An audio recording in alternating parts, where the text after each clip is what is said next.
Hello, how's it going? This is a Yokomo MR-4 TC Custom. They're about 20 years old now and are a bit of a legend in the touring car world.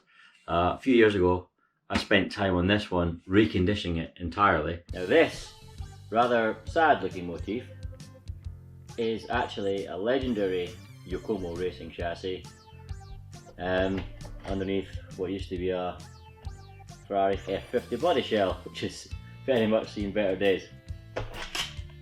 And it's pretty scabby looking underneath. The drivetrain's pretty good, I'll go over that in a minute. It's obviously had a whack on the rear end, as you can see. It's got some rather yeehaw cowboy cobbled together electronics going on. That was me, to be honest. And it's now in pretty amazing condition for its age. But we've only ever run it once, and when we did, it was dirt slow.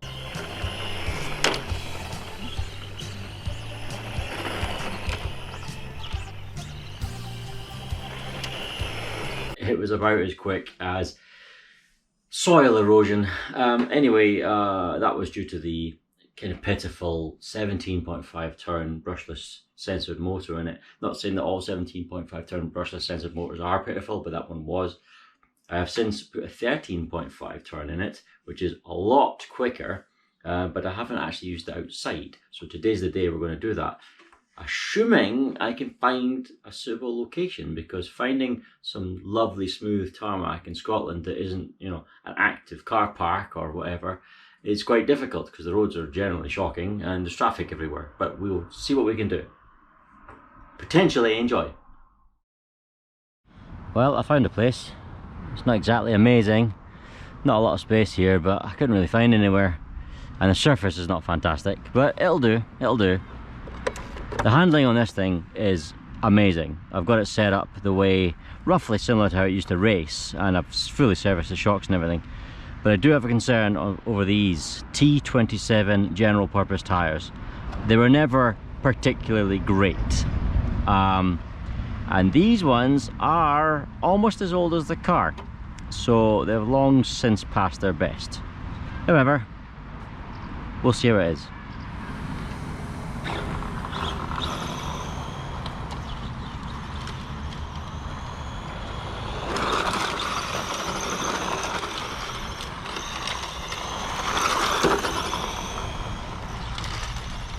Well,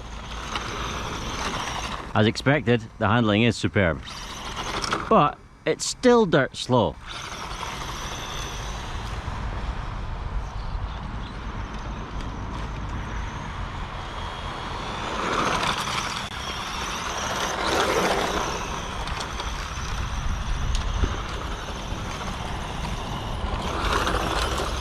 You can slide that around nicely though.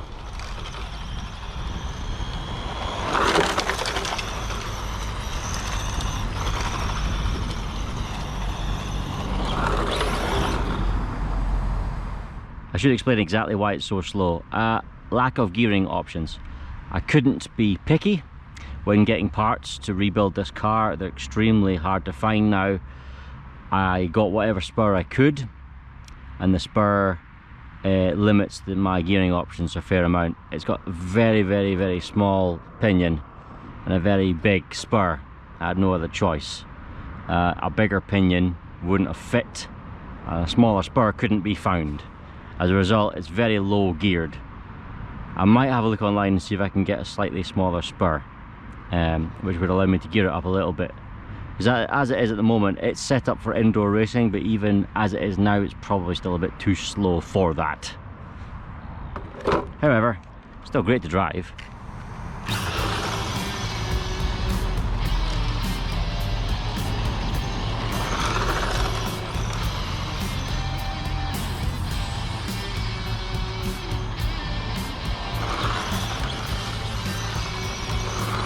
Yeah, that's probably struggling to break 15 miles an hour, I think.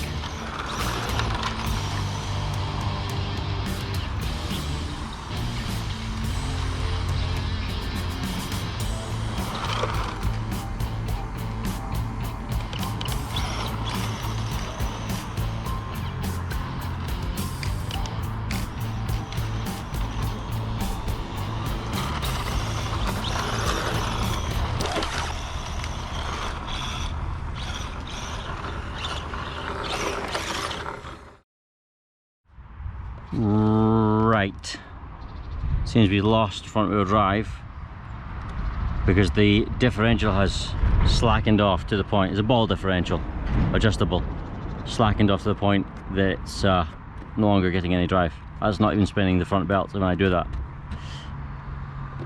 I think the ball differential can go in one way or the other. I remember looking it up online at the time and mimicking what I saw online, but I think that was in backwards because I've never done that before. So let's cut it short, or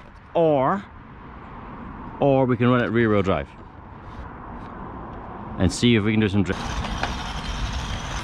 or not.